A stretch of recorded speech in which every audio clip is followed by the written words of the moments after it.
One. Hello, everybody, and today at Young Guns, we got a show talking about the Super Bowl, previewing that. It's going to be a fantastic game, hopefully. Everybody's, favorite football game of the year. And then we're doing the awards for the NFL, all the players and coaches that have had great seasons at their respective positions. It's going to be awesome, and I can't wait to break it all down with you guys, man. I'm looking Yeah. forward to breaking down the 57th edition of the Super Bowl. I hope it's a good game this year, but I really hope that the Chiefs win too. Oof. I'm an Eagles hater. Yeah. So is Austin, aren't you, Bo?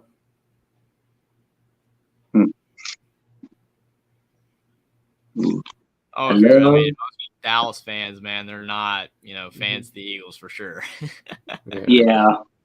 But it'll be fun seeing Andy Reid going up against his old team, man. The Mhm. team he was fired from on New Year's Eve 2012. And then his second act in Kansas City, it's going to be fantastic. But, it's going to be a very beautiful game. That's for sure. What's up, traveling fools? How are you, What's my up, man? everyone? And Alright. Nick Sirianni has a little backstory of his own. He got fired from the Chiefs, but but that was before Andy Reid, so he's got a little score to sell with KC himself.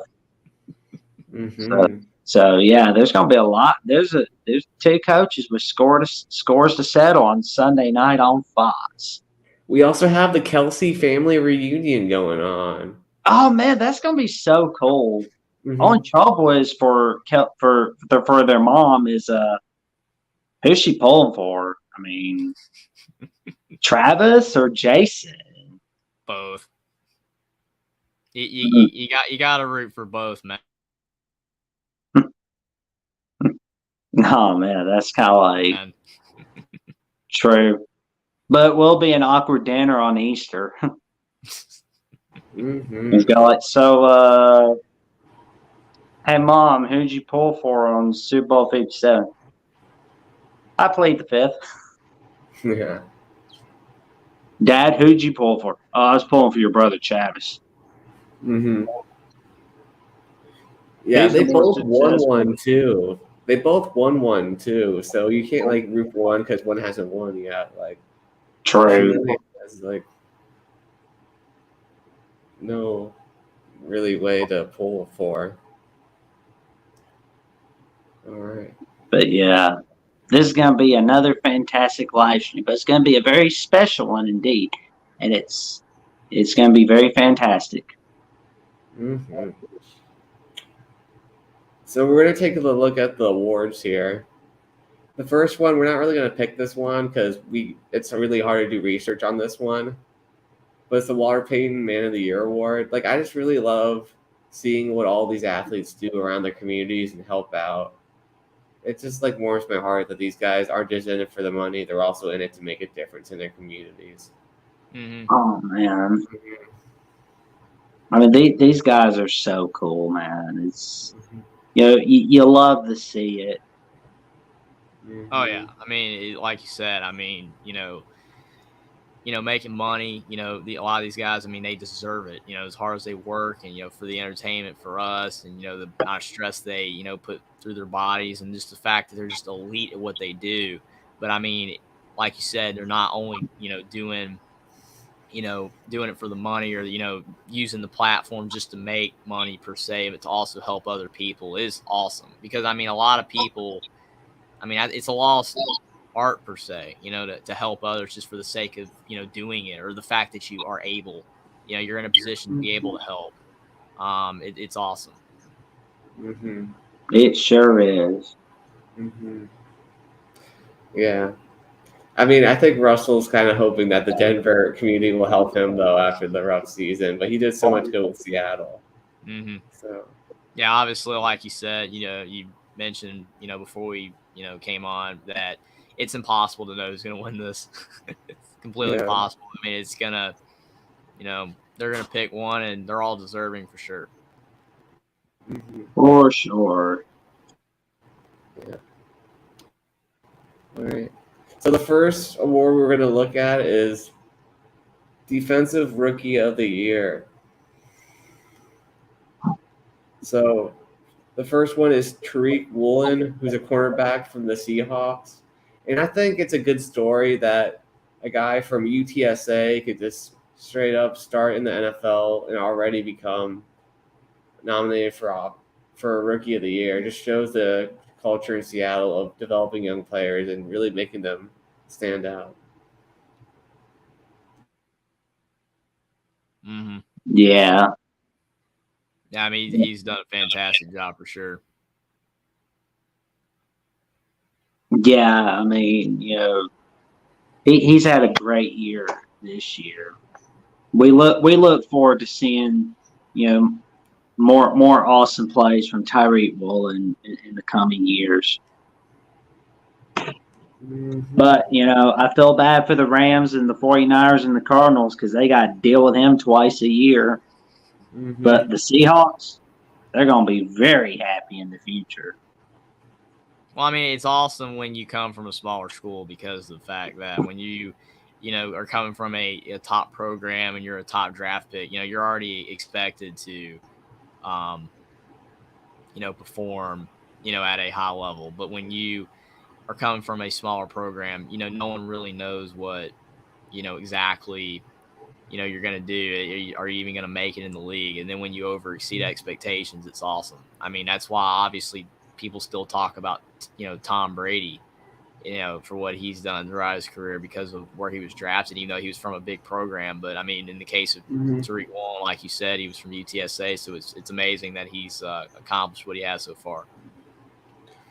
Yeah, and I think it's impressive that the Seahawks are already loading in the new talent because, of course, that Legion of Boom, they're all gone now, so they got to have new guys step up, and Tariq Woolen definitely has done that for. I mean, he's led the league in interceptions this year. I mean, that alone is impressive. And he's just a little draft steal from Texas San Antonio, man. I mean, I'm telling you, this is exactly why you should watch the mid-major games. I mean, some people are going to sit there and go, "Oh, they're just a bunch of nobodies." But I'm going to tell you right now, you're going to see gems like Tyreek Woolen. Trust me, draft scouts, you're not going to regret it. Mm-hmm. And one of the more colorful figures in the NFL, Sauce Gardner, who is the main man on defense for the Cincinnati team that made the playoff last year. He shows that he can do it in the NFL just like he did it in the American Athletic Conference. Oh, man. Yeah, my favorite moment was when he put on the cheese head and trolled the Packers fans after winning. That was pretty funny. Oh, I man. mean, Sauce Gardner is a fantastic player. I mean, obviously his story is a bit different, than Tariq Woolen because of the fact that, again, he was a high draft pick. People were expecting big things from him out of Cincinnati, but still, Cincinnati's not Alabama, Georgia, or Ohio State. It's still a smaller program, and he's done a fantastic job. And I mean, a player like him, the Jets desperately needed. I mean, they need, to inject life into that organization and actually, to be able to have players, that are young at playing at a high level. And Sauce Gardner's definitely delivered. I mean, he is a really good corner. Oh, man. I like the little cheese head that he's got on, I mean, that is so funny. But I tell you what, though, old dipping Sauce Gardner was dipping some sauces in the passes defended and leading the league in it, man. I mean, I tell you what. I mean, this is not a guy you want to mess with. AFC East. I'm gonna tell you right now, Buffalo Bills. You might want to watch yourself twice a year. But as for the New York Jets, when they do at some point get to the playoffs in, I say 2023, 2024, Sauce Gardner is one of the reasons why. He's one of the best of the best in the NFL. Yeah. I mean, the Notre Dame receivers weren't great last year, But Sauce Gardner made him look like high school players, man. Like, Oh man, he's awesome. mm-hmm. Just makes the choice to decide that much harder, man. Yeah. I mean, we I got just wish Tyreek. that the Jets just didn't have an offense to help them this year, though. And Zach Wilson is looking like a Ryan Leaf type bust. So hopefully the Jets can get it together. I think At least Zach Wilson's lasted longer though of actually starting. I mean, yeah. Well, in the coming weeks, the New York Jets might get something very good coming soon to their future. They got a future full of silver coins. Mm-hmm. And our other man, Aiden Hutchinson. Oh man, he's been fantastic this season. Oh man. Mm-hmm. well, I mean, Aiden Hutchinson. I mean, he his success already speaks for itself. What he did in college at Michigan. I mean, he was a beast at Michigan, and he freaking made the Heisman. I mean, as a defensive player to make the Heisman list today is amazing. I mean, you don't do that anymore. So I think that is amazing. So we knew that more than likely he was going to be a stud in the NFL, and he has. You just look at what he's doing for the Detroit Lions, and an organization like the Jets with Sauce Gardner that needs players like this to play hard, to bring back the tough defense, especially with the Lions, that they've had, at times in the past. And I think that he is a perfect player for them, and he's had a great rookie year. And I mean, it is extremely tough to know, who to pick in these awards, because all three have been great players. Mm-hmm. I just think, like, what if the Jaguars picked him first instead of Trayvon Walker? Would they have beat the Chiefs? Would they be the team possibly? That's a very good question, Will. That is a very good question. Mm-hmm. Yeah, it is. It's a big what if. Mm-hmm.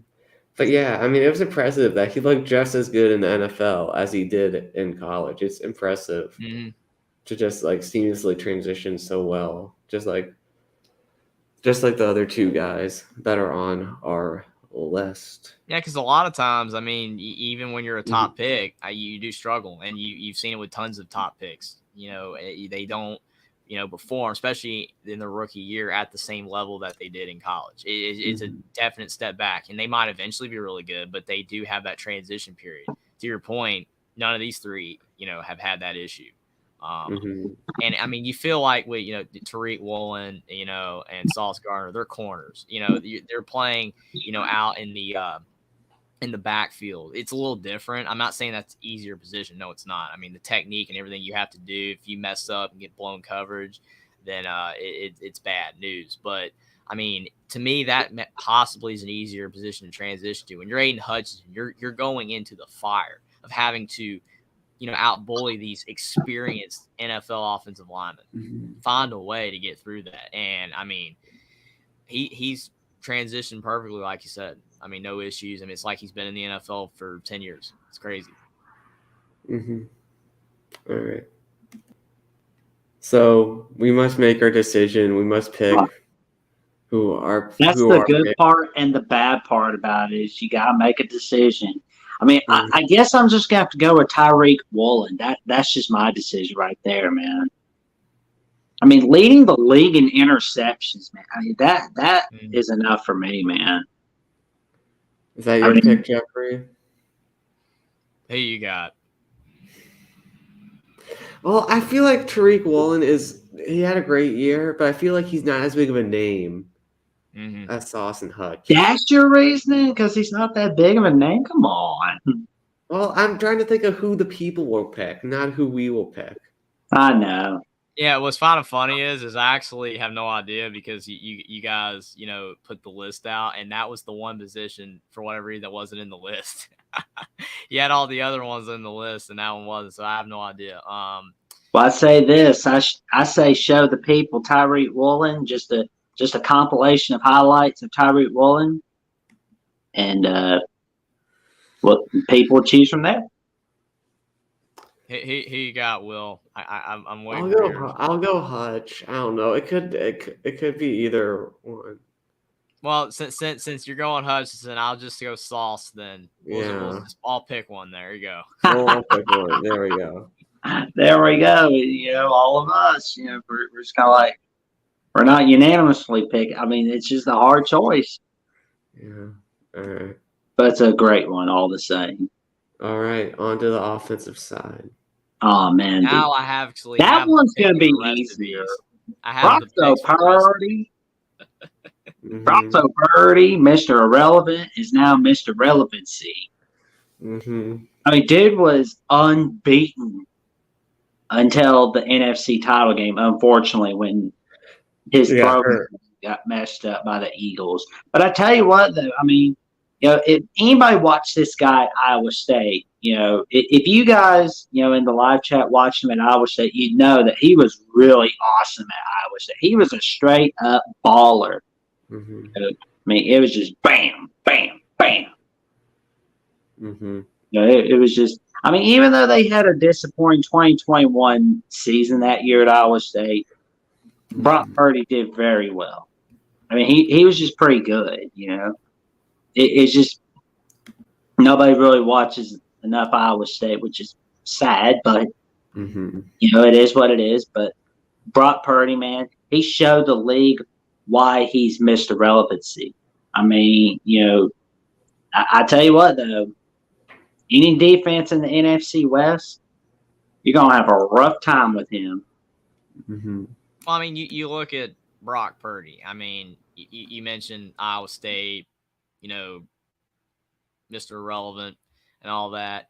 And then he had a great, season prior to his last season at Iowa State when they went 7-6. The year before they were 11-2. I really feel that if he left after that year, he's drafted higher. Obviously, he's not going to be drafted in the first round because he wasn't playing for one of the top teams in college football. It was Iowa State, but I do feel he would have been drafted higher when he came back and they went 7-6. That hurt his draft stock, whether it should have or not.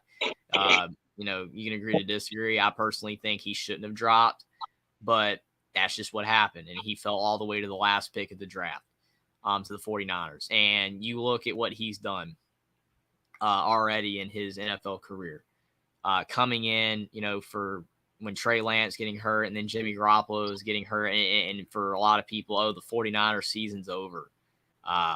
They have no shot to make, a run in the playoffs or anything like that. And Brock Purdy comes in and he improves their offense. If you look at the numbers, their offense was actually better than it was with Jimmy Garoppolo. He was throwing for a lot of yards, not making mistakes, and he was playing high-level football. But then he got hurt, unfortunately, against the Eagles. Hurt his elbow, and that was it.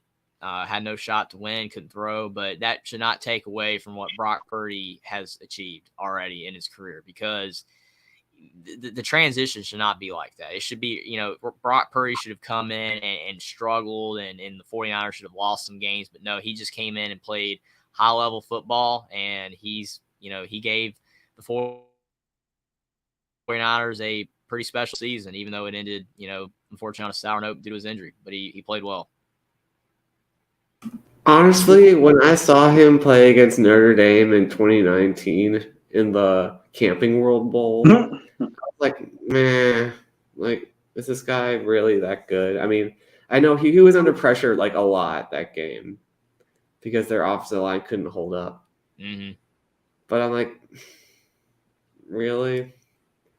I mean, and then I saw him at 2020 and he did look a bit better. So I'm like, okay. And then they went 7-6, and I'm like, all right.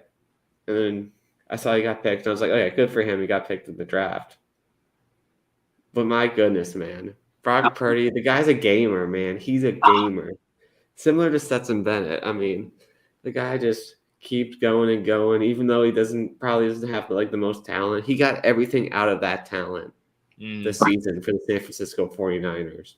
And he won every game that he was able to finish, so hats off to Brock Purdy, man. And hats off to Kyle Shanahan for getting the most out of him. Just such an impressive job and an impressive season for him. And, not to count the chickens before they're hatched, but he will lead San Fran to a Super Bowl. Mm. Well, him and Christian McCaffrey and Brandon Ayuk and Debo Samuel and Georgia the Jungle Kittle. Mm-hmm. Along with that defense too. Oh, for sure. Can't forget about the defense, man. That defense is fantastic.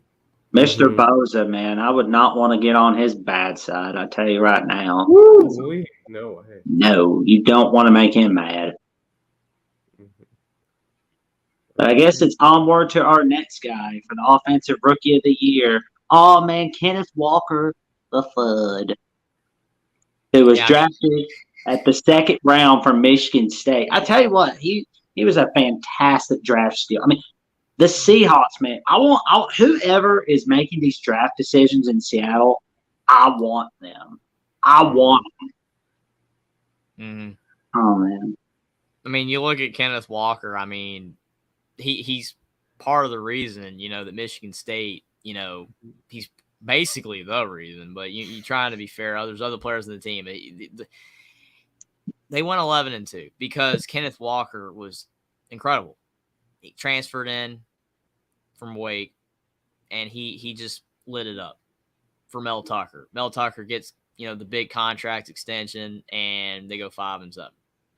That's another discussion for another day.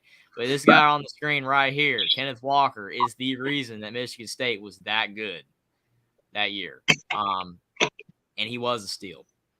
And he has performed at a high level in his rookie year. He is a great running back that just 2 short years ago, no one even thought of. He was, not, one of the best running backs in college. He was just, another running back. And then he goes to Michigan State and he just bursts onto the scene.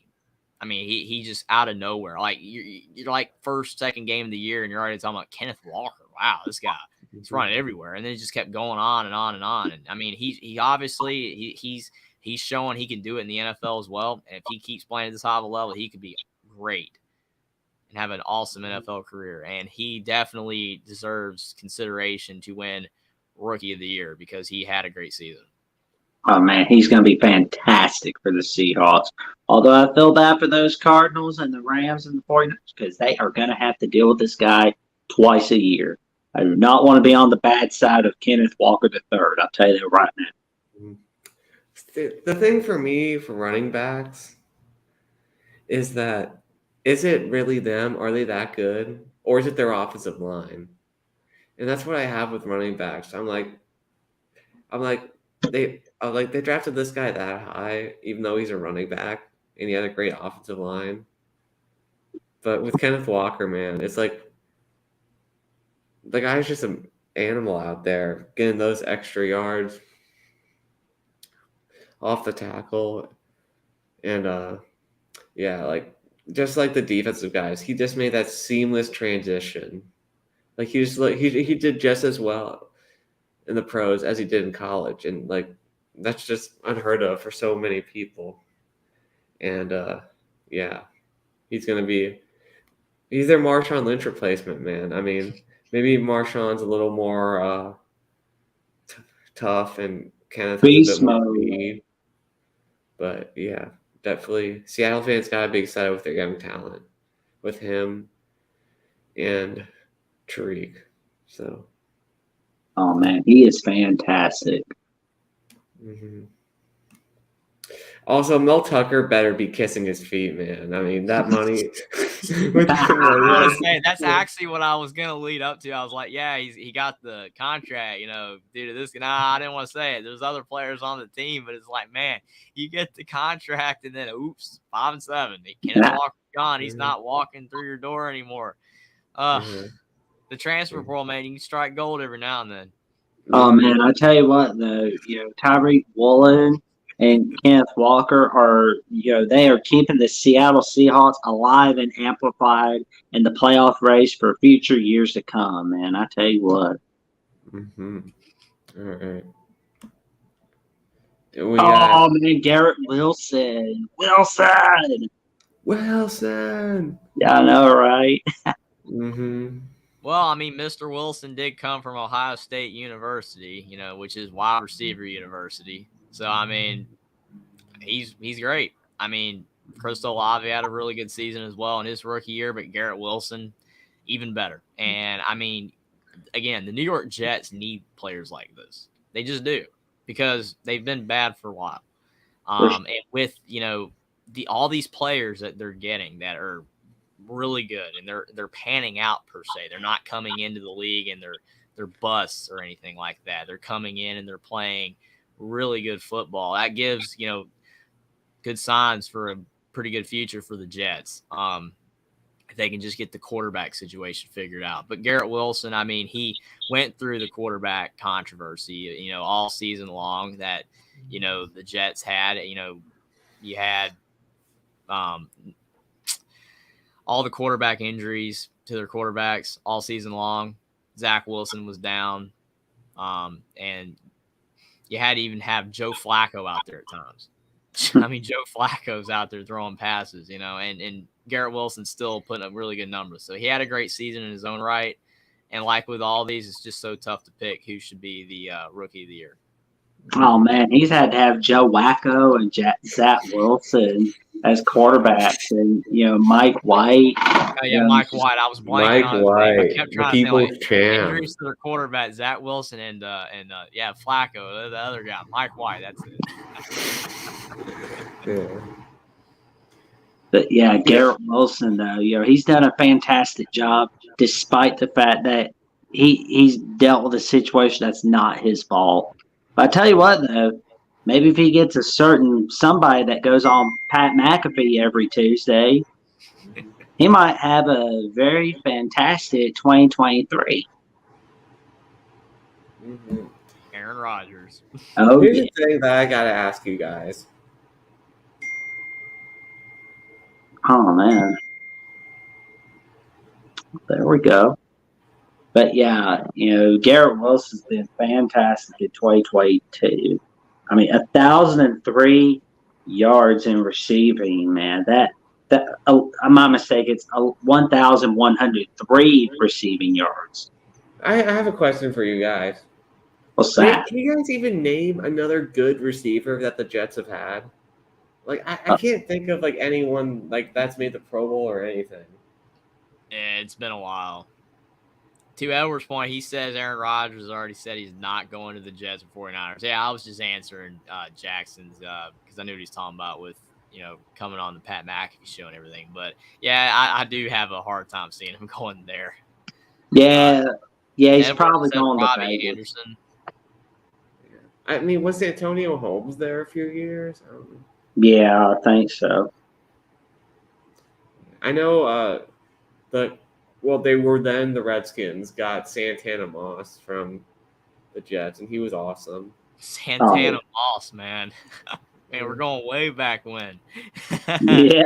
I just can't think of any that were top 10. But yeah. All right. Moving on.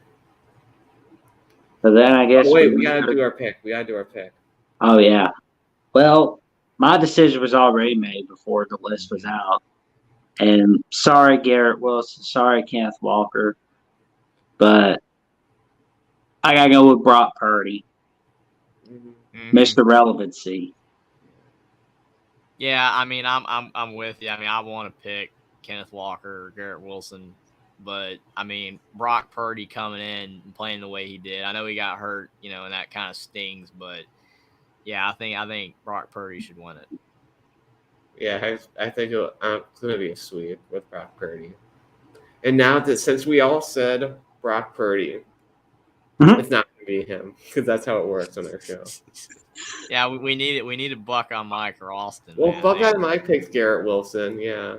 Okay, more safe. He picked Hutch as well. He agreed with me in the defense. Now, if you had said Sauce, I would have said Hutchinson. So yeah. Either way you go, I mean, it. I had no idea, man. Yeah. Edwards points 8 games versus 16 games is interesting. Yeah, I agree. I mean, that's a good argument. I don't know. We're going with the best assistant coach And our first one is Ben Johnson, who is the offensive coordinator for the Detroit Lions. Oh man, Ben Johnson, he's been so fantastic at the Detroit Lions. It's just he's done such a great job in his first year as offensive coordinator. Mm-hmm. And I mean, it's a shame they didn't make it to the playoffs. But I tell you what, though, they showed the Packers a thing or two on how it works in the NFC North. Mm-hmm. I mean, he was so good. There were a lot of teams recommending him to be their Nets head coach, but then Mr. Johnson decided, I'm going to stay here and run it back in 2023, see if I can win this division. But I'm going to tell you right now, if the Detroit Lions win the NFC North division, that man, Ben Johnson, is one of the reasons why. I mean, he's done a great job. The Detroit Lions offense was way better. And I know a lot of people, are not Jared Goff fans. I mean, we have heard that, tons of times, but he played well this year. And Detroit's not fixed. There's still issues with Detroit. I mean, they still need a lot, of player improvement on both sides of the ball. I still think the offensive line needs a lot of help. But I mean, Ben Johnson, got as much as he could out of the offense. Jared Goff had a good season. And just overall, they were just so much better. They were actually a fun team to watch, for the first time in a long time. I mean, since Matthew Stafford and Golden Tate and Calvin Johnson, you know what I'm saying? Like back probably 8-9 years ago. I mean, at least, the lines weren't great, but I mean, they were at least watchable, or they were fun to watch at the very least. And now the Detroit Lions have that again.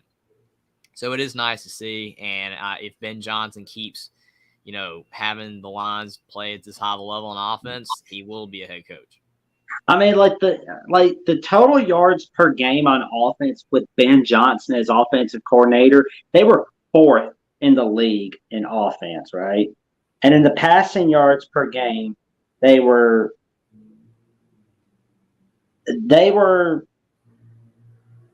8th in passing yards per game. Oh man, that was just fantastic right there. Mm-hmm. And 5th in points per game. Mm. That is impressive. He's got that offense in the top 10. And in the running yards per game, I believe he's had them, on the cusp of the top 10. I mean, that alone is impressive. But, if you look at the 2021 stats, they weren't even in the top 10 as far as I can remember. Mm-hmm. But 2022, he's got that offense in the top 10. Mm-hmm. I mean, how big is that? I mean, I feel like Jared Goff looks better this year with the Lions than he ever did with Sean McVay. What do you guys say to that, or do you think that's going too far? Yeah, that's like a 50-50. I mean, on the one hand, I mean, at times, yes. But then on the other hand, he had moments, at the Rams. He had moments, that they were, he was good and they were solid. So I would say probably 50-50, maybe slightly leaning toward maybe he's better this past season. Tim says, great job, Will, Jeffrey, and Jackson. You almost make me interested in the NFL again. Almost. Well, hopefully we can get you interested in the NFL again. Because, the NFL in the next year or so is going to be really fun. That I can guarantee. Mm-hmm. Mm-hmm. And you're going to see what's going to make it fun is the Detroit Lions winning the NFC North in 2023. Oops, that's my way too early prediction. Ooh. Mm-hmm. I see. Yeah. Going with the bold predictions, man, in early February, and the season's not even over yet. I mean, hey. Hey, I mean, they're keeping this guy as OC, man. He's not going anywhere, and Dan Campbell is doing a fantastic job over in Detroit, man. I can see it. I mean, the fact that one can see it suggests how far the Lions have come. Yeah, and the Vikings, man, we know how they are with Kirk Cousins. I mean, they're not world beaters. I mean, they were always in a tight game in 2022, which means they're going to have a down year in 2023. The Packers keep doing the definition of insanity, doing the same thing over and over again. And the Bears, well, they're just treating Justin Fields like the Lions did the Matt Stafford. But I'll tell you Maybe what, worse. yeah, I feel like the Lions got screwed out of that playoff game against the Cowboys. Don't you think that the refs did them dirty? oh yeah. Don't they always do the Lions dirty, as far as I recall? Mm-hmm. I mean, that one Hail Mary pass against the Packers basically showed that. Yeah. I mean, then the football god said, "You know what, Cowboys? We screwed your opponents in a playoff game, so we'll screw you in a playoff game." So I thought that was justice. What happened? I mean, sorry, Des, but that was justice. I thought. I mean, the thing is, man, is that calls, are questionable. I mean, sometimes it kind of gets to a point where it's like, hey, I mean, it seems to be tilting one team versus the other. But I mean, nothing was as bad as the Saints, call. That was the worst with the interference that wasn't called. But I mean, Dez, I felt bad for Dez, even though, to your point with the Lions game. So, I mean, it's kind of like I feel bad for every team that gets, kind of slated, per se, in a game when, it shouldn't, the call shouldn't have been the way it was. And, the referees made a bad call or several bad calls, like the Chiefs Bengals, this past game, there was a lot of bad calls. But, I mean, also you could look at, well, the Bengals still could have won.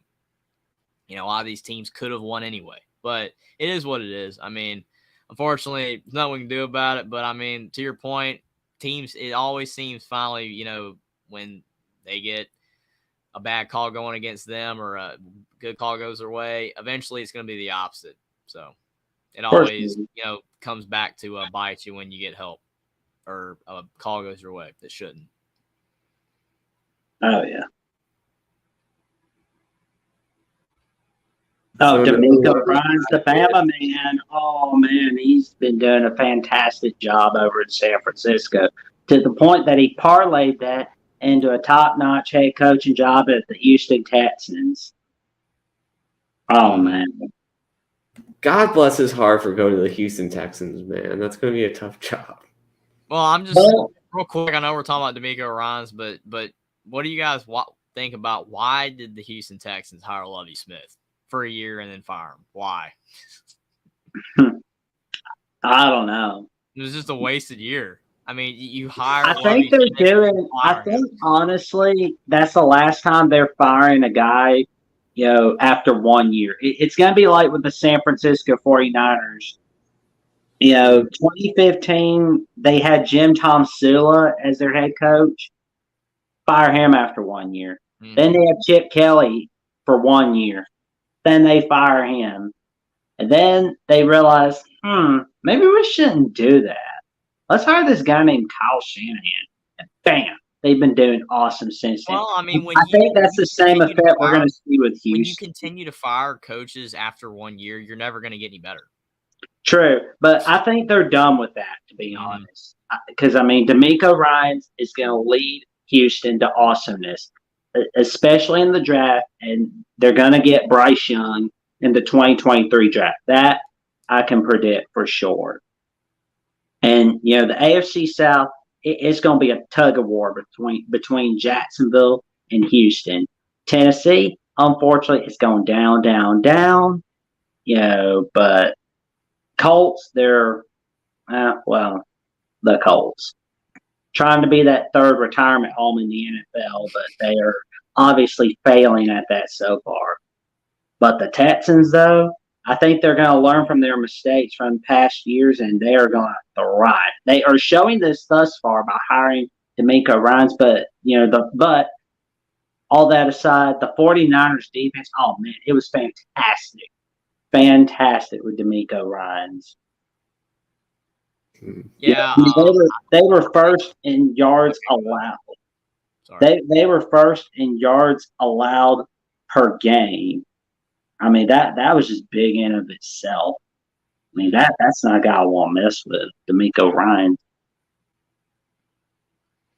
Yeah, I think that with D'Amico Ryans, I mean, I hope it works out with Houston because I mean he did a fantastic job this past year with the 49ers. I mean, they have a lot of talent, on the defensive side of the ball, but you also have to have the talent play well and you have to have good schemes, and he does. And the 49ers had, statistically the best defense in the NFL in most categories this season. And D'Amico Ryans, deserves a head coaching job for what he has done. I mean, when you, as a coordinator, do an elite job at your position, you do deserve a head coaching job. I mean, that's just the way it is. That's how you move up. And I'm glad for him that he's getting a head coaching job. Unfortunately, it's the Texans, and I really hope that the Texans, to your point, Jackson, they're not going to fire him after a year like Lovey. Keep him longer. Or David Culley. Yeah, and let him have time to have a chance to build something down there, because you don't want to hire D'Amico Ryans and give him a year or two and then say, well, we're still at the bottom. Let's just go in and get rid of him and fire him. I mean, no coach is going to be able to fix the Texans unless you give them time. The Texans are in awful shape. You're not going to be able to turn it around immediately. The other teams in the NFL are playing much better football than you. They have much better players than you right now. So please, Houston Texans, do not fire D'Amico Ryans after a year. Give him time. But he did a fantastic job with the 49ers. He's a big reason why they were the best defense in the NFL this past year. And I wish him a lot of success at the Texans and hope that the Houston Texans give him time. Well, yeah, he really turned Nick Bosa into like one of the better players, into an elite player. Mm-hmm. So he is scary. He's not someone that I would want to be the offensive lineman on the other side of the line for. Oh, no. Yeah. So who do we think is going to get Caleb next year? Who do you think will tank? Oh, I don't know, to be honest. That's a very good question. Dolphins? No, they like to. I don't know, man. Colts. I'm just taking a guess here, to be honest. I mean, maybe Colts would be is a good guess. I mean, it's almost impossible to project, but yeah, I think that spot the Cardinals. Maybe, you never know. I don't know. Yeah. Yeah, but last I checked, the Cardinals are basically the retirement home of the NFL, so to speak. Mm-hmm. But I don't know why a team wants to be the retirement home. I mean, that would be a good. That's a good Packers, call. Good call, Troy. But I don't know why a team wants to take older quarterbacks. I mean, obviously, sometimes they work out. I mean, like the Broncos getting Peyton Manning after his injury, but like that's different. I mean, you had a great defense, and Peyton Manning was elite. I mean, you didn't know how he was going to play after the injury, but he was elite. I mean, it's different when you're taking a guy, like Matt Ryan, who was already not playing as well at the Falcons. And then you take him, Colts, and then your offensive line is horrible, and you get a quarterback that can't move, and he just gets destroyed all season. I mean, like, that doesn't make any sense. If you're going to take an older quarterback, he has to either fit your system, he's still playing at a high level, or if he's not a mobile quarterback because he's older or whatever, he never really ran anyway, you got to be able to protect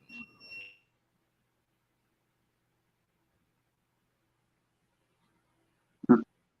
But yeah, that's gonna be really good to figure out. Packers, well, who knows? Maybe they're sick of Jordan Love already. Well, I mean, Jordan Love, I still, obviously it is impossible to tell, how a quarterback's going to perform, coming out of college. But I mean, I was never like completely sold on him anyway. I was hoping he would do well, but the only reason why to me it made sense was because you were drafting him to develop behind Rodgers. And Aaron Rodgers has been there for years, longer than Jordan Love's been drafted. So he's had the time to develop behind Aaron Rodgers. So hopefully he can, come out there and play. But I mean, he hasn't shown anything yet, so I don't know. It's gonna be interesting for sure. But DeMeco Ryans a great defensive coordinator this past season. It's fantastic. We have Steve Steichen for the Eagles. That I'm sure he played a huge role in Jalen Hurts' development into to at least a top half quarterback, top 10. Mm-hmm. Well, when you got Devontae Smith and one of the best receiver that the Titans traded away because they didn't want to pay him, A.J. Brown, I'm telling you right now, you're going to have the best offense in the NFL right there. You got Jalen Hurts as your quarterback, Devontae Smith, and A.J. Brown at your disposal. I tell you what, that's going to be really awesome. The tight end at the Eagles, that's just awesome. You're going to win, and they proved it this year. Yeah, I think that with the Eagles, I mean, you look at their success this year. I mean, Jalen Hurts was a quarterback that coming out of college, from Alabama/Oklahoma, a lot of, experts were weary of him, that, he's not going to perform at a high level. He's not built for the NFL. He can't throw, at a high enough level, even though he's capable of it. But he didn't have the, elite passing skills, and he was a good running quarterback. But how running quarterbacks are, they get hurt, and then over time their season just kind of derails, or and their career derails. So I think that the development of Jalen Hurts is really great to see, because a lot of people doubted him and a lot of people thought he wouldn't, ever become a great quarterback. And obviously he's still not, there, but he at like the elite level, but he's young. He has many years left ahead of him, and his passing is getting better and better. And to Jackson's point, I mean, bringing in A.J. Brown was the greatest decision the Philadelphia Eagles could have ever made. Because, I mean, Devontae Smith is awesome. But if he's one guy, you can stop one guy. You can't stop two elite receivers. I mean, that's why Miami was great when Tua was healthy, because you had Tyreek Hill, you had Jalen Waddle. You can't stop both of these guys. So you can't stop A.J. Brown, you can't stop Devontae Smith. Plus, you got Jalen Hurts' legs. Plus, you have Miles Sanders and Kenneth Gainwell, who are both awesome running backs. Boston Scott as well at fullback. So you have a team full of weapons. And then you build your offensive scheme What's up, around man? the What's talent up, that you Mike? have. Hope everything's going well. Yeah, thanks for commenting, Buckeye Mike. Thank you. But I mean, you build the offense around what you have, and he did that. He utilized Jalen Hurts' legs, he utilized his arm, and he utilized the receiving core they had, and the running backs that they had, all the talent, and they put together a great offense. So, did a really good job. Mm-hmm. I agree. Jason Kelce in that O-line also. Oh, yeah, man. Dallas Goedert as your tight end, that's awesome too. He's really good as well. I mean, they just have great players. I mean, they've done a great job getting good talent in. Mm-hmm. For sure. Thank you. We'll keep the cause. Well, you have to take your little break. We'll keep it going. Can't wait to see you back, man. Thanks for coming in the chat. Thank you. Mm-hmm. Yeah. I mean, I feel like this guy did a good job, like, not messing it up. Like, I'm not trying to be mean to him or anything. I'm sure he's smart. But with all that talent, I don't know.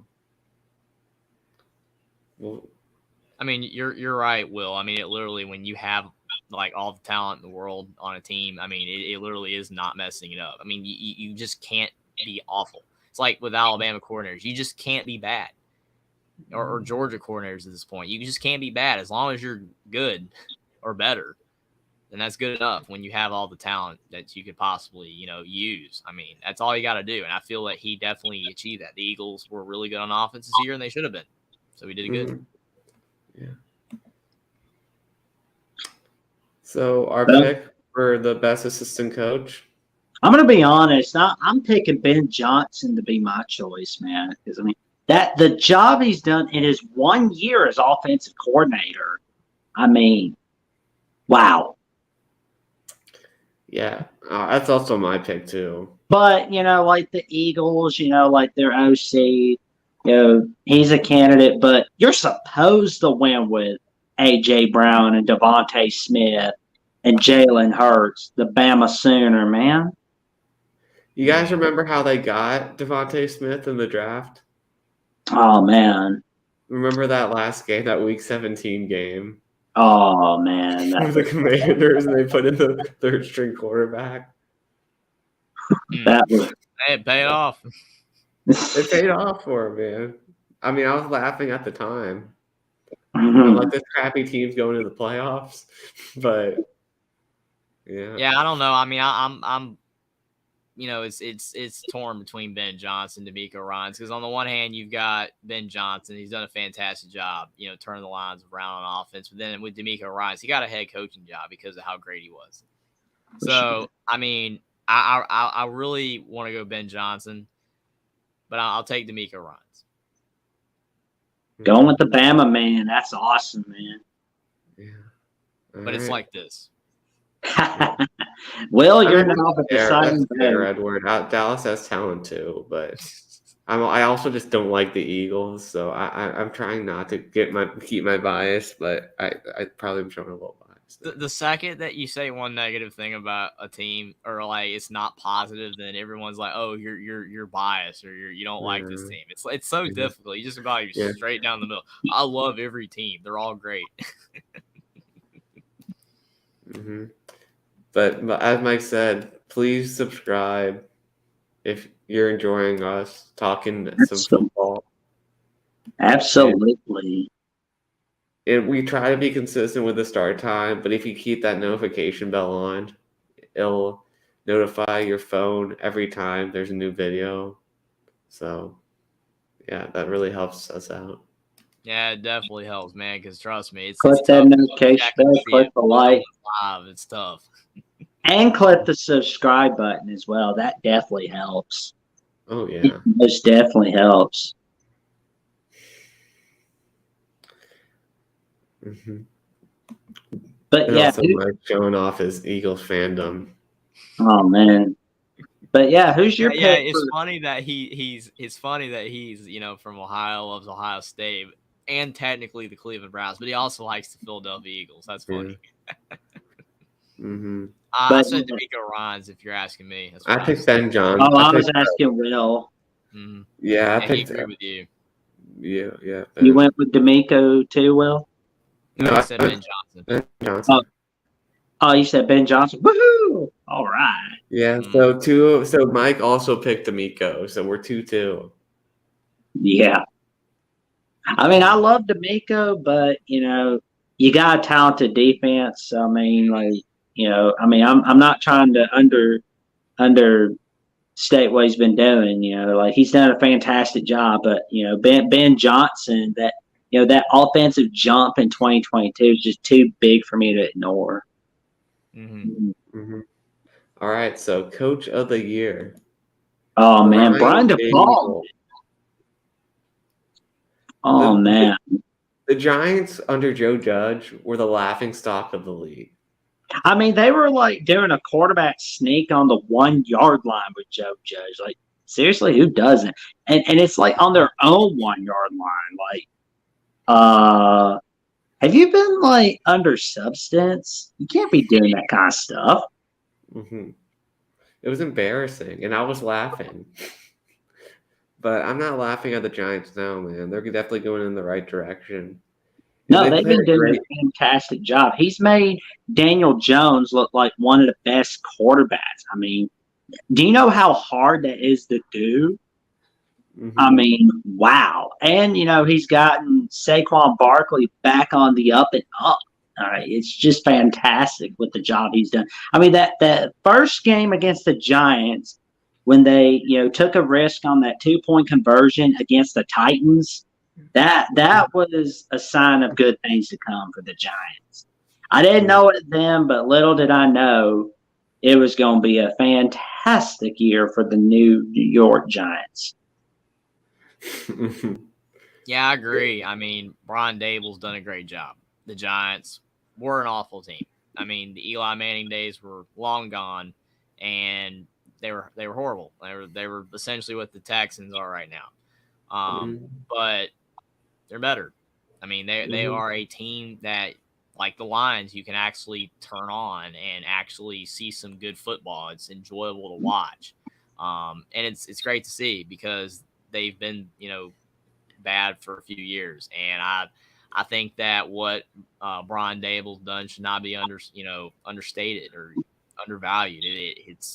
It's really incredible. I mean, a lot of people don't believe in Daniel Jones, and a lot of people still don't. But he's he made him have a good season. The whole team, the coordinators, everybody, in that organization. Daniel Jones had a good season, and just on both sides of the ball, they were better. So did a really good job. Yeah. I mean, also putting together the game plan to defeat the Vikings. Like, I know the Vikings were.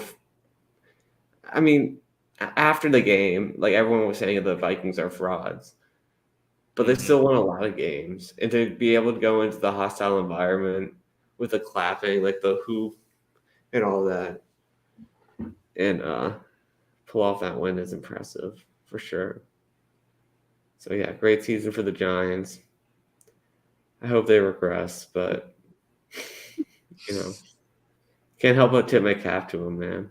I mean, they were like the Eagles in 2017. Like, I didn't really hate the Eagles that year as much because they were likable underdogs. But this year, I can't stand Nick Sirianni, and that's the main thing that really do not like about the. I don't know. That guy rubs me the wrong way. All right. I'll step our next candidate. Doug Peterson. P. Oh, man, he's done a fantastic job in 2022. I mean, do you know how underwhelming that Jaguars roster was? I mean, it was just, yuck. And I mean, they don't exactly have any star receivers, let's be real here, but he made them look like as if they are champions right there. I mean, they're 3-7 going into week 12. They beat the Ravens, and after that little tail whipping at Detroit by the Lions, they basically go and terrorize the Tennessee Titans at Tennessee. And I felt it then. I was like, okay, the Titans are collapsing, and what the Jaguars are going to do is take over the town in the AFC South. And guess what? They rattled it off with another victory over the Cowboys. They beat the Jets on Amazon Prime. They shellacked the Texans. And then on Saturday night on ESPN and ESPN Plus, ABC, they beat up on the Titans again. Then we have one of the largest comebacks in playoff history against the Chargers, man. It was just, I mean, you can take the Chargers out of San Diego, but you can't take the San Diego out of them, right? That's for sure. But the Jaguars, they were down 27-7 right there. But then they win 31-30. I mean, it was a fantastic comeback by Jacksonville. And then they keep it close with the Kansas City Chiefs. I mean, nobody in Jacksonville thought they were going to be able to keep it tight with the Chiefs. Heck, they thought they were just going to basically survive, so to speak. They were just happy to survive. But the fact that they made it to the divisional playoffs, I'm going to tell you right now, the Jacksonville Jaguars have a beautiful future ahead of them. And that's, all thanks to Trevor Lawrence and all thanks to, most importantly, Doug Peterson, the head man in charge. Yeah, I mean, the Giants last year were the laughing stock of the NFL. The Jaguars, they're like that really, I don't know, just like that person, they did something really bad. And you look at them and you're like, ugh, that was the Jaguars last year. I mean, just embarrassing. And Dougie P, Like when my Commanders barely beat them, I'm like, all right, it's going to be a long season. We barely beat the Jaguars. But Mhm. by the end of the year, along with that beautiful win in Philadelphia, those were Mhm. probably the two best wins the Commanders had all season. Right. So But you look yeah, at just the Jaguars this year. I mean, all I can say is that you had the Urban Meyer, fiasco last year that did not work out. Just like with Lovie Smith, 1 year didn't do anything, and then you bring in Doug Peterson, and experienced guy, and he just completely fixes the Jaguars. I don't know how long this is. If it's going to be like fixed down the road, like they're permanently fixed and they're just going to keep getting better, which could definitely be the case, or they're going to get worse again. I definitely think they're going to continue to be a better team in the future. But I mean, they were 3-7, like you guys have said, and then bam, they just turn it around. And I mean, Trevor Lawrence is a great player, and a lot of people were starting to doubt Trevor Lawrence. Oh, is he actually, as good as, people were saying? Yes, he is. And the team, rallied around Trevor Lawrence. They rallied around the defense, played better, and Doug Peterson. He got everybody on board. We're gonna, especially it's almost like right when the Titans started to play worse, like you said, Jackson. It was like that's when the Jaguars saw an opportunity. And they took Because it. I'm not saying that the Jaguars would have, continued to play bad if not, but you just kind of feel like if the Titans run away with that division and they're like up big in that division, that maybe the Jaguars would have folded. I don't know if they would have or not, but if the Titans had built a big enough lead that there's no shot that the Jaguars could make the playoffs, that they might have given up. But the Titans, they left a crack open. The Jaguars took advantage of it, beat them in the final game of the regular season. Jaguars made the playoffs, won a game, and they've had a fantastic year. The turnaround's been unbelievable, and I'm going to be really interested in the future to see if the Jaguars can use this season as positive momentum for the future. Oh, they will. They just need to get some star players to come over. Hey, I mean, come on, star player. You want to win? Come on over, Jacksonville. You get no state taxes, so there you go.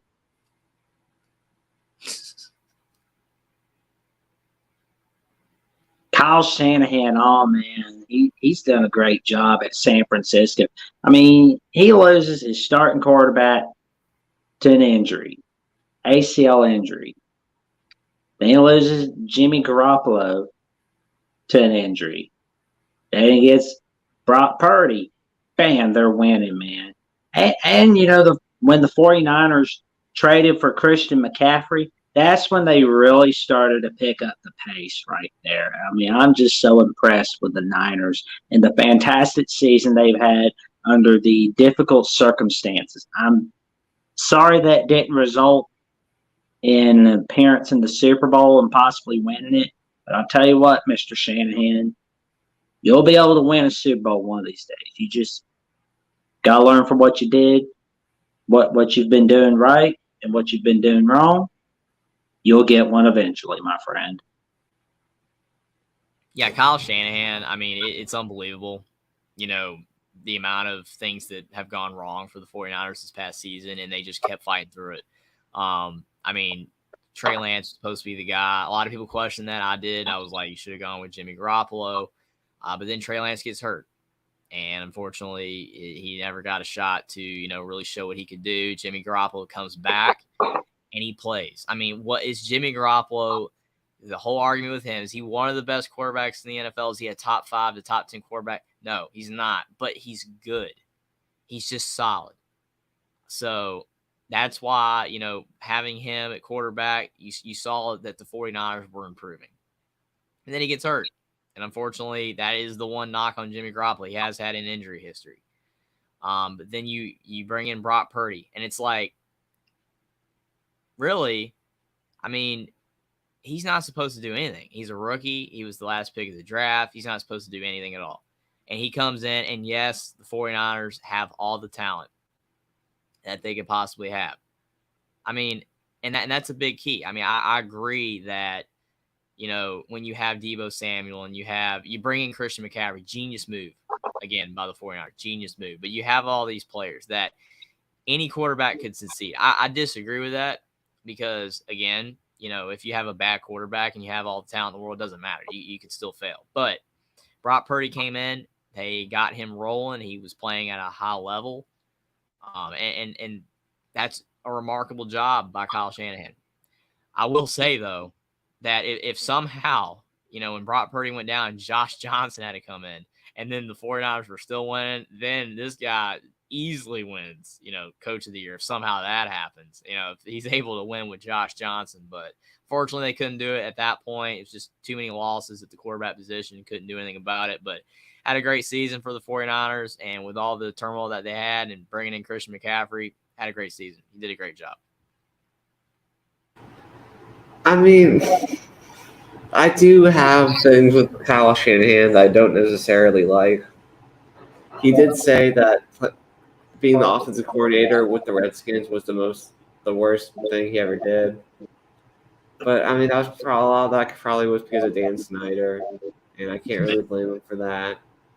But yeah, I mean, did great. I mean, bringing in Christian McCaffrey was huge for him, but I mean, being able to get the 2 seed with playing like your third string rookie, Mr. Irrelevant quarterback, that's freaking awesome, man. And although the NFC West wasn't like what it used to be, not all the teams are great like they were before. Still impressive to being able to win all those games. Kind of embarrassed the Cowboys there, especially on that last play. Mm-hmm. So yeah, Kyle Shanahan, great job again. Keeps impressing. For sure. Yeah. I guess we're ready to make our votes. I'm gonna go. I think we got 3 great picks here, but I'm gonna have to go. I don't know. I'm gonna go with Dable. I feel like he had, but. I thought you were going with Doug Peterson, to be honest. I was between the two, but I feel like I don't know. I'll keep my gut. I'm going with Doug Peterson. I mean, the fact that the Jaguars were the second team ever in the league to go from 4-8 to making it to the playoffs, that right there in of itself is Coach of the Year material right there. I mean, it came down between Shanahan and Peterson, and I love it. It was just so tough, but ultimately I had to go with the Jaguars because nobody expected the Jaguars to win the AFC South. 49ers, on the other hand, everybody kind of expected them to be in the NFC title game. So that's what it really just boiled down to. Mm-hmm. Shanahan, I like it. Keep doing awesome work. I'm sorry I didn't choose you for Coach of the Year. Nothing personal, man. Just business. Mm-hmm.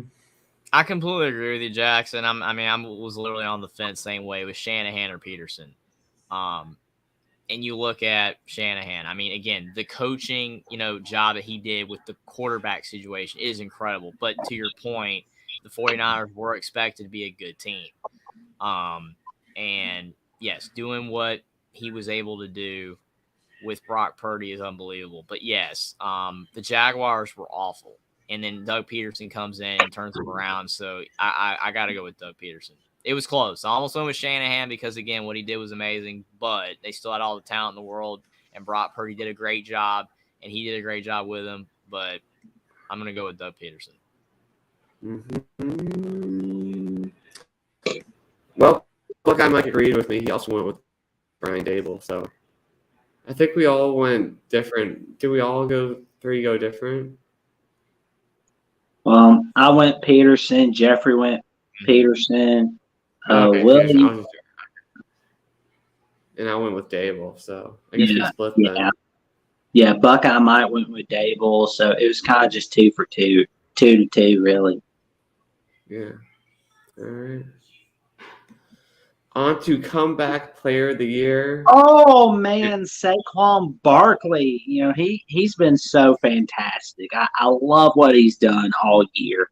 It was just people were down on him, just quick to just throw the baby out with the bathwater. Go, oh, he's a draft bust. He's a draft bust. No, he's not. No, he's not. And he's going to show you that he's not a draft bust in 2022. And he's not. He did really awesome in 2022. It's Mhm. I mean, the plays he made, it was just fantastic. Yeah, I agree with you, Jackson. I mean, you look at Saquon Barkley. I mean, he's fantastic. It's just injuries. I mean, injuries can derail anyone's career. And thankfully for Saquon Barkley, he's been given, more chances by the Giants. They didn't get rid of him. And he's finally back. And as long as he can stay healthy, he is really, really good. Christian McCaffrey had the same problem. I mean, they were literally comparing the two all season. How Christian McCaffrey for the Panthers was not playing. He was banged up. He was hurt. He was not playing. That's the reason the Panthers got rid of him.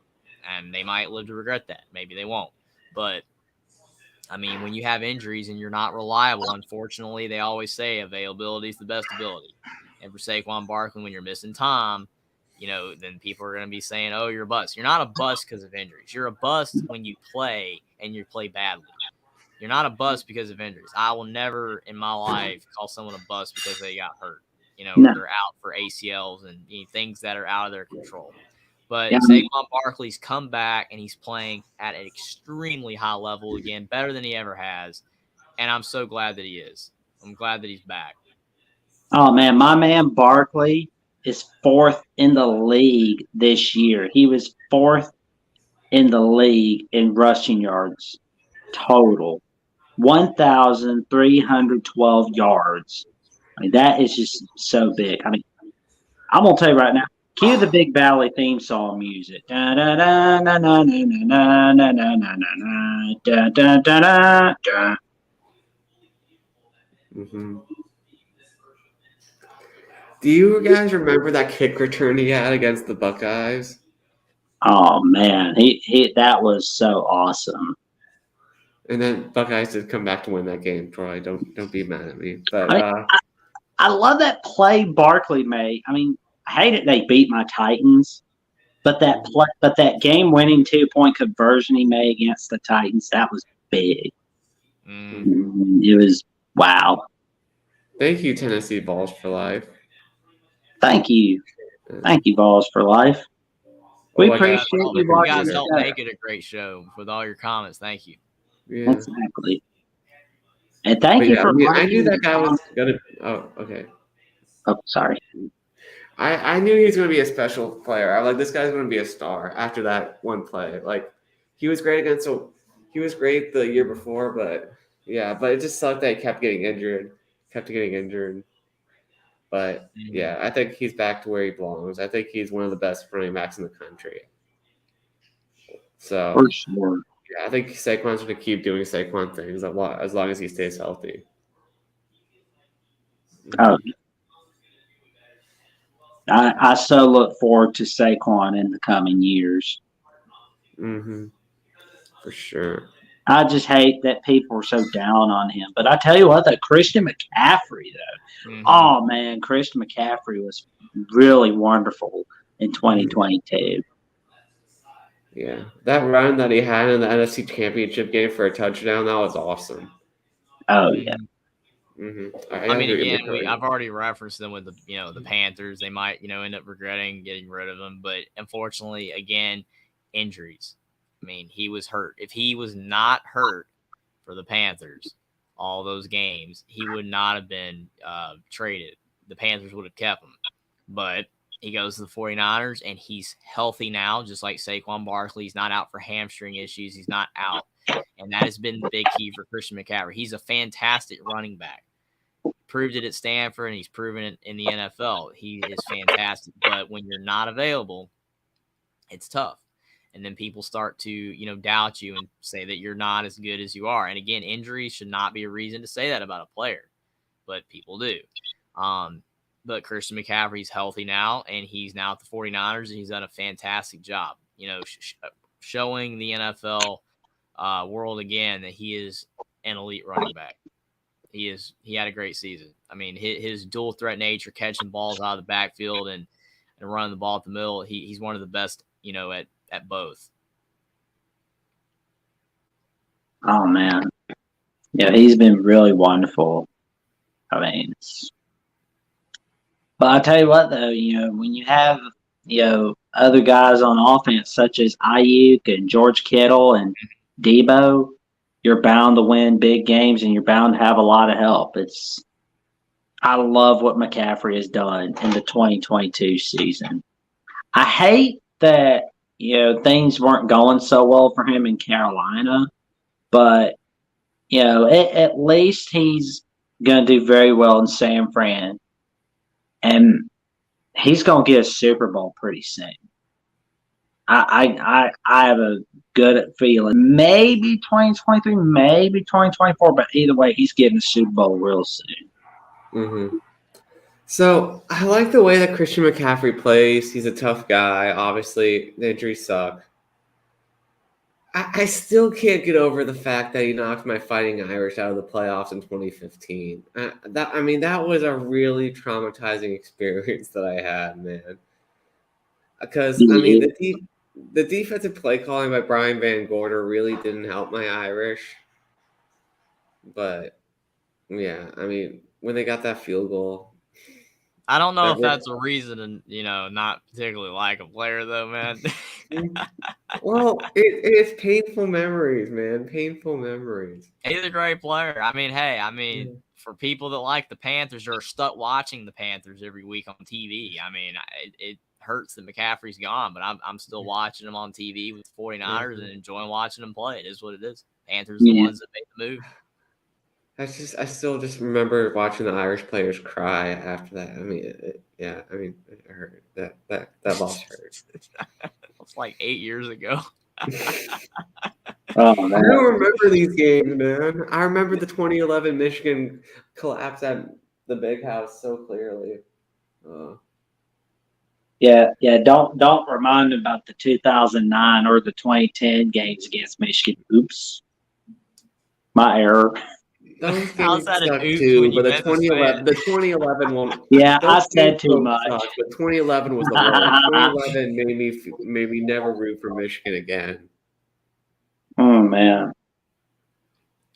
But yeah, it's. Man, Edward with the shots fired, man. It's okay, Will. Don't Notre Dame don't play well in the college football playoff anyway. He saved you some heartache. That team was the most talented Notre Dame team I've ever seen play. For sure.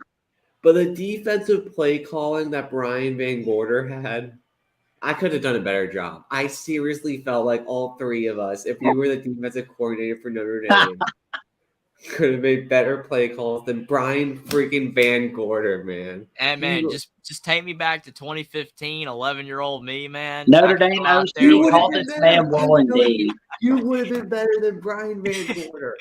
Hey, Notre Dame, if you're watching this stream, call Will indeed. He's one of the best as OC. Hello, who am I speaking to? You're speaking to Will indeed. Do you want the OC job? Yes, absolutely. What do you think, Will? Would you like the OC job? I'll give it to Joe Brady. Okay. Would you like to be assistant to Joe Brady? I'll give him his Gatorade. Like, if he wants water, I'll pour him a cup of water, man. Like, as long as I get to go to all the games, that'll be fun. There we go.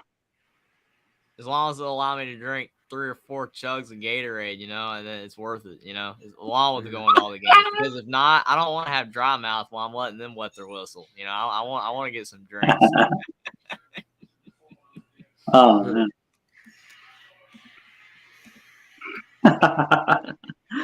Look at this clown. Freaking idiot.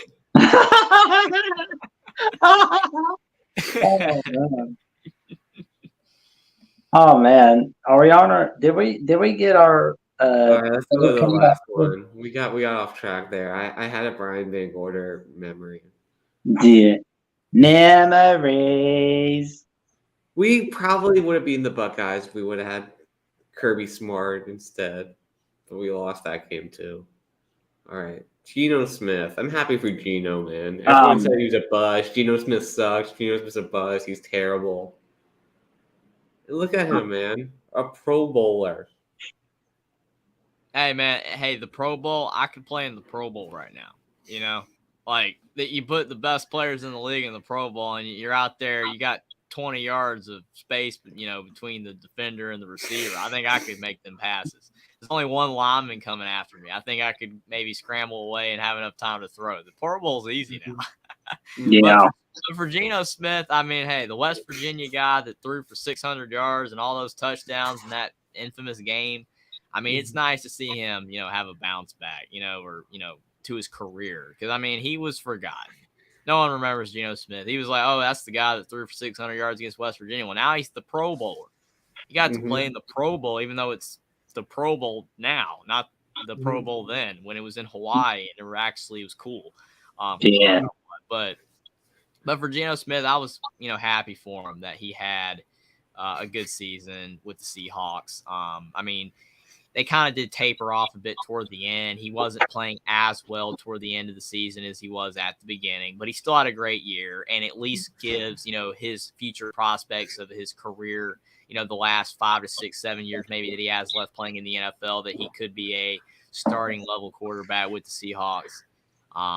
So it's good for him. It's good for the Seahawks. And it was really nice to see for the former West Virginia quarterback, Geno Smith. Oh, yeah. Geno's done a fantastic job this year. But, like that week 1 game against the Broncos, I didn't think anything about it. I was thinking more about, the Broncos should have won this game. But I should have known after that game that the Seahawks were going to be something special in 2022. And they most certainly were. One of the reasons Tyreek Woolen, Kenneth Walker was another reason, and Geno Smith was another big reason. I mean, he was one of the main reasons why the Seahawks got in the playoffs. I mean, unfortunately, they ran into the buzzsaw that was the 49ers with healthy Brock Purdy.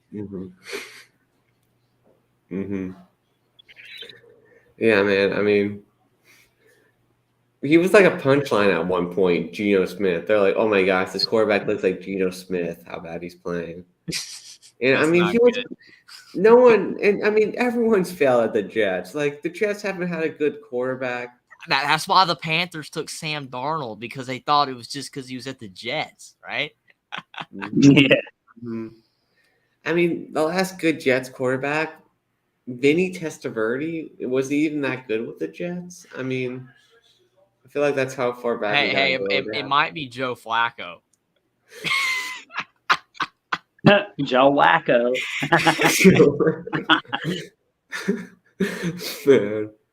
Man, I remember that was one of my first football memories, watching Joe Flacco highlights on SportsCenter when he's with Delaware. Man, those were the days. Oh man, good with the Jets. Oh really? Ooh, yeah. I remember that, man. Honestly. Wow.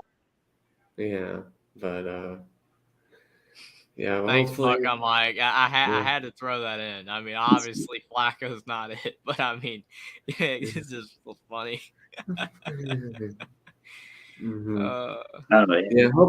Hopefully Geno can keep it going next year. I mean, he's got some great young players such as Kenneth Walker, and Tariq Woolley. So you've got DK Metcalf. Oh, DK. I mean, the tight end receiver. I forgot about him, DK Metcalf. How could I forget about the Rebel DK Metcalf? He's awesome. Edwards has Mark Sanchez. That's a stretch. It's a stretch. I mean, Mark Sanchez has had his moments. They were few and far between. But, I mean, Yeah. Oh, man, do you know how long they showed that on SportsCenter, the butt fumble? I mean, they showed that for 10 months straight, man. That was on the not top 10. It was like, on our not top 10, number 1 is Mark Sanchez at the butt fumble on Thanksgiving Day against the Patriots. Yeah, it's like old news, but it's still relevant. It's like, so much later that the old narrator had to take over. And now we have the number 1 top 10, not top 10 play, Mark Sanchez and the butt fumble on Thanksgiving Day. I mean, I feel like his defense really helped him out, but he did make some plays and did make 2 AFC championships. So. Yeah, as Troy points out, they got Lockett too. He's really good. Oh man, You know who they should still have if they didn't trade? AJ Brown. oh man. Wait, no. Yeah. Freaking Titans. But yeah. So I guess now we come to the decision where we make our decision on who we think should be comeback player of the year. This is another tough one. Yeah, this is really close for me because I mean, Not- you got Geno Smith. He had a good season, but it tapered off toward the end. Christian McCaffrey had a really good season as well. But I mean, the few games where the 49ers were trying to, bring him back on, he didn't put up a lot of stats in those games. And the few games he was still with the Panthers weren't really elite. I'm going to go with Saquon Barkley. Had a great season over the whole season, and coming off of a gruesome injury, he played well. So I'm going to go with Saquon Barkley. I agree with you, my dude. I'm going with Saquon Barkley. I mean, it was just an easy choice for me. I mean, when you have Kenneth Walker. Yeah, I agree with you. Where Geno's really good, but I mean, still to Jackson's point, they got really good players. Yeah. And he is a quarterback that's like 30, 31 years old. It's not like he's just now in the league. I mean, he's definitely I consider him for sure. I mean, I can definitely see him winning it, and I wouldn't be upset at all with the. Yeah. It's Saquon Barkley for me. Yeah, I mean, Saquon Barkley won, Geno Smith 2, and Christian McCaffrey 3. Sorry, Christian, nothing personal. This is business. Sorry, Geno, this is business. I gotta go with Geno, man. I mean, he was literally the joke of the NFL at one point, and Mike agrees with me. So, yeah. Well, I mean, I do understand the definition of comeback is that he wasn't doing anything in the NFL and then he played. I get the definition, but for Saquon Barkley, I mean, he had injuries, he's been having issues, and he just came back and played like he did before, if not better. So I mean, I can see both for sure. Mm-hmm. All right, defensive player of the year. We're starting out with Nicky Bosa. Oh man, Nicky Bosa, man. I'm so impressed with the stuff he's been doing this year. Mm-hmm. But, it's Nick Bosa, so, I mean, he's bound to be awesome. Mm-hmm. Yeah, Nick Bosa was elite this year. I mean, 18.5 sacks, played at an extremely high level. I mean, as we pointed out before, you don't want to be on the opposite side of the ball when he's playing. I mean, you're done if you don't get enough time. It is almost game over. So it's been really fun to watch him this season. And again, the 49ers defense as a whole, I mean, Fred Warner as well. I mean, just so many players on defense for the 49ers have been great. But Nick Bosa stood above them all, and he's just played great all year. It's great to see him healthy and playing well again. Mm-hmm. Let's see. Maggie Johnson and Duncan says, good energy tonight. I like it. Well, thank you. Thank you. Thank you very much. Mm-hmm. Thank you for watching the show. Mm-hmm. We appreciate you liking, commenting, subscribing, and putting those notifications on your channel. Mm-hmm. I mean, I felt like Nick wasn't quite as good as Joey coming out of Ohio State. So I'm like, is he gonna be like, is he that good, or is it just because he's Joey Bosa's brother that he's getting all this hype? But Nick has been even better than Joey in the NFL. Mm-hmm. Right. Which I think is impressive that he's really able to come out of his brother's shadow and show that, no, I'm the best Bosa. And yeah, I mean, he was an animal against the Cowboys, man. And even against the Eagles, like, he had his moments too. Mm-hmm. Although the Eagles just have more weapons, so it was a bit harder to defend. But yeah, just a great year for Nick Bosa. And it showed as his team almost maybe went to the Super Bowl if Brock Purdy didn't get hurt. I think it shows in this picture how good he is, man. I mean, those arms, man. Yeah. Oof. I mean, like I said, man, he is really good, and he hits Mm-hmm. hard. Oh yeah. Mm-hmm. Oh yeah. I would not want to be on his bad side. I feel bad for the Rams and the Cardinals, Seahawks. They have to deal with him Mm-hmm. twice a year. So do not make Nick Bosa mad. Do not. No. He'll eat you like a chicken nugget. Mm-hmm. For sure. Chris Jones for the Chiefs. Oh man, he was really good, man. I'm impressed with Chris Jones. I mean, the Mm-hmm. Chiefs' defense as a whole has been great this year. I mean, it's everyone talks about their offense, but the defense has been really good as well. And defense wins championships. So you look at the Super Bowl. I mean, it could come down to the defense for both teams. Which defense plays better? Even though the offense is important, but the defense is really going to matter. And like you said, Jackson, Chris Jones has played at a high level this year. I mean, it is so tough to be a defensive end, defensive tackle in the NFL because you have to fight through all the offensive linemen. Consistently play after play and get to the quarterback and get tackles, and it takes so much preparation, it takes so much hard work to get to be able to play at a high level. And Chris Jones has a great work ethic, and he is very consistent, and he's playing at a high level, and he had a great season for the Chiefs. Yeah. I think it's more impressive that he does it for the Chiefs. Just because I feel like the Chiefs have so many quick scoring drives. It's like bang, bang, bang, touchdown. Mm-hmm. Defense has to come right back onto the field. It's a great point. After they got to stop. So I think it's kind of more impressive that he does it for the Chiefs. Mm-hmm. Yeah. So onward to our next one. Mm-hmm. Micah Parsons, man. He's done a fantastic job all year, especially against the Rams in Week 5, where he did just enough to get Defensive Honors Player of the Week. It was wow. And he had a part in basically ending the GOAT's career in the NFC wild card. Mm-hmm. Yeah. I mean, even as someone that doesn't like the Cowboys, you just have to respect Michael Parsons, man. You got to respect what he's been able to do. I mean, he won that game against Gardner Minshew at the end there, man. Like, he was an animal that whole game. Getting to our mustache legend. And, was it animal against Brady?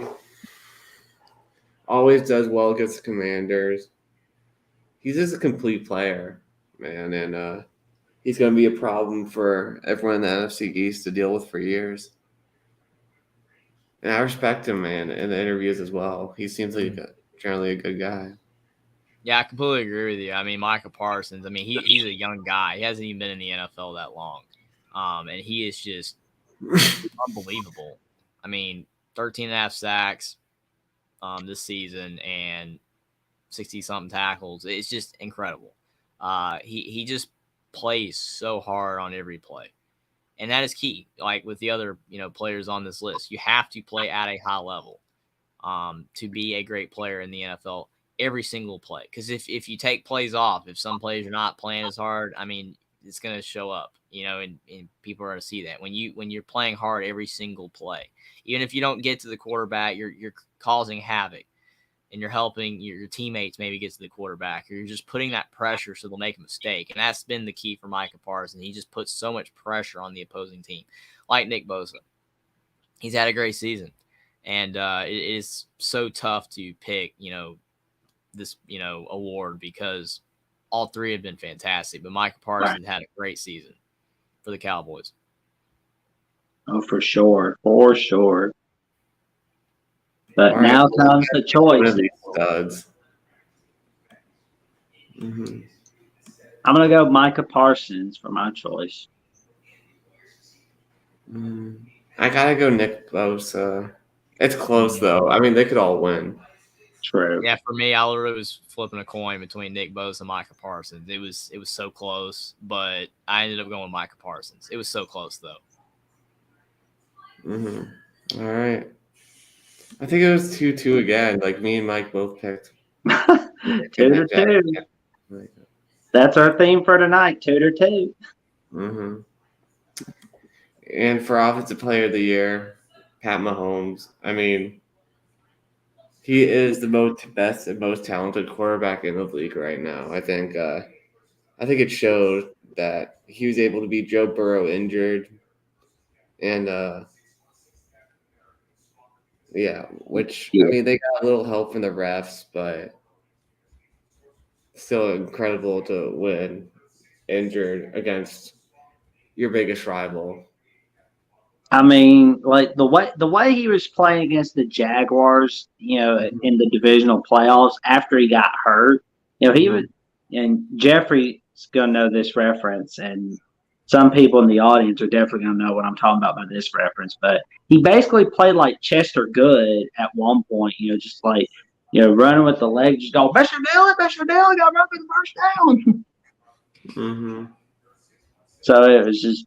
That was impressive right there from Patrick Mahomes. And, you know, those top plays, you know, the underhanded catch, you know, that the underhanded throw, it was like, wow. That was big. Mm-hmm. Yeah, Patrick Mahomes, I mean, he's been playing at an elite level for years now. I mean, I don't know what more needs to be said about Patrick Mahomes. I mean, he won a Super Bowl already. Lost one, you know, to Tom Brady because he was hurt and didn't really have a shot. And this year he's hurt again in the postseason, but he's playing through it. I don't know if he's going to be able to win. I don't know if he's going to be able to win per se a Super Bowl on Sunday. Another one if you know, if his leg, his ankle's not 100%, he could definitely not be able to get the win. But the fact that he's been able to play with the injury is unbelievable. And before the injury, his stats are unbelievable. I mean, he's got 45 touchdowns and 12 picks this year. Oh, and man. I mean, he's got yards on the ground, 4 rushing touchdowns, so 49 total touchdowns. I mean, yeah, he's got 12 picks, but when you're throwing the ball so much, you're going to get picks. It's going to happen. So he's just playing at a high level. And I know that a lot of people would say that the Kansas City Chiefs offense is so good, and that's why, you know, he plays so well, and he's not actually that good. But you got to imagine that his running back is a 7th-round pick out of Rutgers, and Isaiah Pacheco. He's played well. I mean, the offensive line has protected him enough, but he's taking some hits. But he just finds a way to get out of potential sacks and scramble around. And yes, Travis Kelce is one of the best tight ends of all time, especially at receiving. But still, I mean, you got to get the ball to him. And I mean, people wondered if he was going to do great without Tyreek Hill or not, if he was going to have that same level of greatness without Tyreek Hill. But he did, you know, and, you know, it was just, you know, why people doubted Patrick Mahomes in the offseason, I really don't know. And I agree. Without Tyreek Hill, that was literally my next point. So me and you, sorry, Jackson, you're good, man. Me and you were completely spot on. That was the point I'm making, bringing that up. I mean, me and you completely agree. I mean, without Tyreek Hill, a lot of people were, you know, starting to doubt, you know, would the Chiefs offense still be good? Because I mean, they have players that a lot of people are, you know, undervaluing per se, you know, throughout their careers. I mean, you got Kadarius Toney, you've got Juju Smith-Schuster, you've got Marcus Valdes-Scantling. I mean, some of these guys are not guys that are, you know, supposed to be top end receivers. Mecole Hardman, but they're playing well, and I mean, they're living without Tyreek Hill, no big deal. So, I mean, it's just been, you know, fantastic what Patrick Mahomes has done this year. It's been fantastic to watch. All the points Jackson made are completely correct, and I completely agree. I mean, that, you know, a lot of people thought that the Chiefs would take a step back without Hill, but it didn't matter, and he had a great season. Mm-hmm.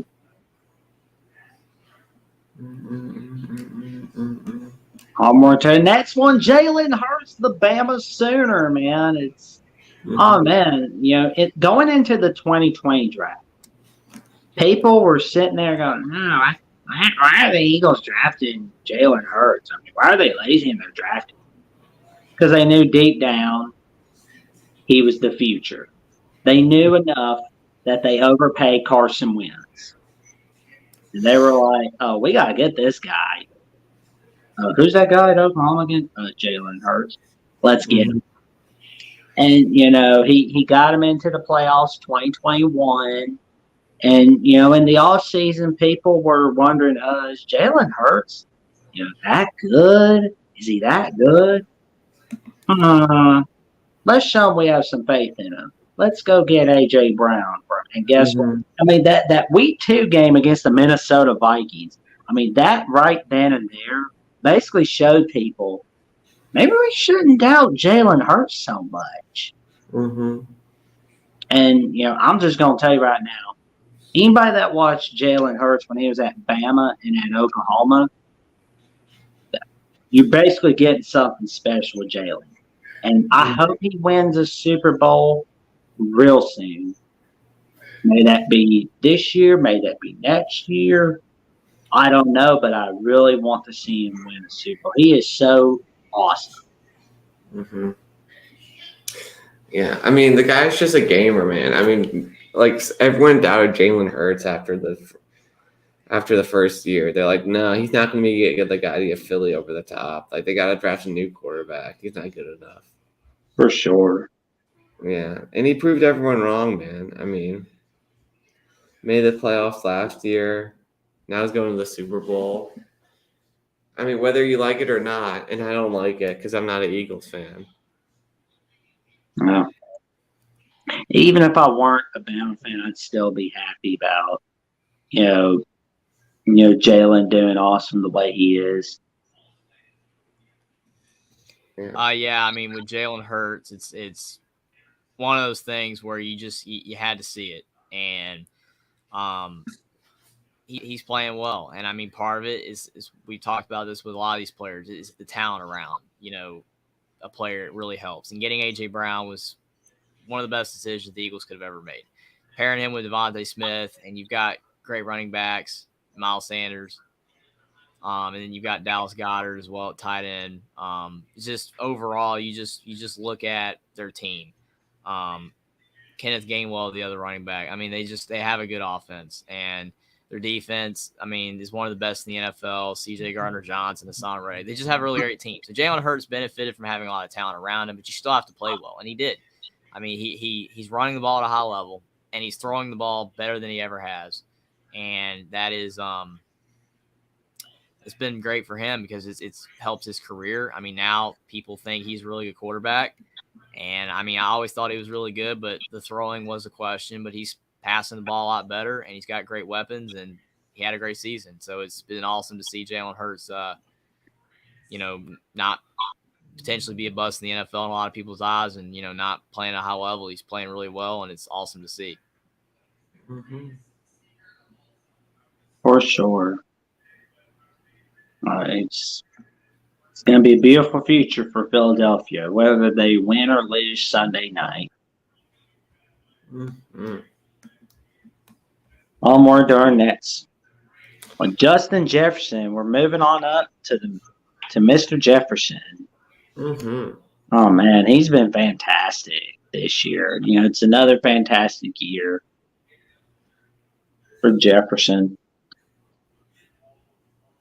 Yeah, man. I mean, people thought, coming out of college, I'm like, he had Jamar Chase and Joe Burrow throwing on his team, man. Like, he was not that good, but man, he had a crazy good first 2 years. He basically made it so that the fans didn't hate Kirk Cousins because he got that elite receiver to go to. I mean, the guy's just a stud, man. He is elite, huge in fantasy, and made the Vikings have the season that they did this year, even though it was pretty disappointing in the playoff finish. Oh, man. Mm-hmm. Yeah, Justin Jefferson. I mean, he had a great season. for the Vikings. Helped out Kirk Cousins a lot in their passing game. And yeah, I mean, obviously with Offensive Player of the Year, a lot of people are automatically going to go quarterback because it's the position you pay attention to the most for most people. But kind of like Taylor's point, Justin Jefferson should win, but it's a quarterback award. It's kind of like the Heisman. I mean, a lot of times another position should win it, but at the end of the day, the quarterback wins it. But Justin Jefferson had a great season, and that should not be overlooked. He played well for the Vikings all year. Mm-hmm. So I think I did goof on the next one. I forgot that Tyreek Hill went to the Dolphins, so I still have him as for the Chiefs. But I mean, the guy is fast as crap. Can get away from the receivers. Oh yeah. To get touchdowns. I mean, he was gifted with that athleticism, and he uses it. Runs great routes. The guy's a problem. Oh man, he's been doing very well at the Dolphins, man. It's been pretty good there. Tyreek Hill's been amazing. Yeah. I just don't know if he'll be able to get Super Bowls in Miami like he was at Kansas City. Mm-hmm. Mm-hmm. Yeah, but Tyreek Hill, he's been amazing. I mean, you look at, him going to the Dolphins was almost as important as A.J. Brown going to the Eagles. Obviously, the Dolphins did not have the success that the Eagles have had because of circumstances, particularly with Tua, and it's sad with him. But hopefully, he can get back on the field, next year. Everything will be okay, and pray for his health. But I mean, Tyreek Hill has been amazing. I mean, he's just a short guy with elite speed, and he can take hits, and he's powerful as well. I mean, he can bully people. It's just great. Tyreek Hill, again, it's kind of like with Justin Jefferson. If quarterbacks weren't the main focus of this award, then either of these two should have great consideration of winning it because they are so important to their teams that they're on. Mm-hmm. All right. So for Offensive Player of the Year, who we going with? I think I gotta go with Pat Mahomes. Mm-hmm. I got Patrick Mahomes as well. I mean, again, if it wasn't a quarterback, most of the time is the award going to them. I mean, it'd probably be Justin Jefferson, maybe Tyreek Hill, but yeah, it's Patrick Mahomes. I mean, Jalen Hurts had a great season as well, but his stats are nowhere near Patrick Mahomes' level. Yeah, I mean, sorry, Jalen, but I gotta go Pat Mahomes. Mm-hmm.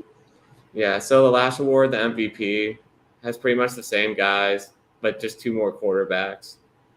Yeah, choices are Patrick Mahomes, Josh. So we got Pat. We also got Josh Allen and Joe Burrow. So we'll talk about Josh first. Yeah, Josh Allen. I mean, he had a great season. But then unfortunately the playoffs happened and the performance was not where it needed to be against the Bengals. That's probably going to hurt his chances for the award. But he still is a elite athlete. He's a great runner. His passing has been shaky at times this season. He's still a great passer, but at times the accuracy isn't there. And it wasn't against the Bengals. Yes, the snow happened, but it is what it is. I mean, it still should have benefited the Bills because they're used to it. But Josh Allen had a great year, but probably not enough to win MVP, but he still had a great season. Mm-hmm. For sure. Yeah, man. I thought they were going to win the Super Bowl after that first Rams game, but it turns out the Rams just weren't that good this year. Mm-hmm. Yeah. Mm-hmm. And Joseph Maldonado Burrow, the Bengal King. Yeah, Joe Burrow was awesome as well, and he played well in the playoffs. Yes, against the Chiefs, there were a couple bad throws that unfortunately ended up costing them that game.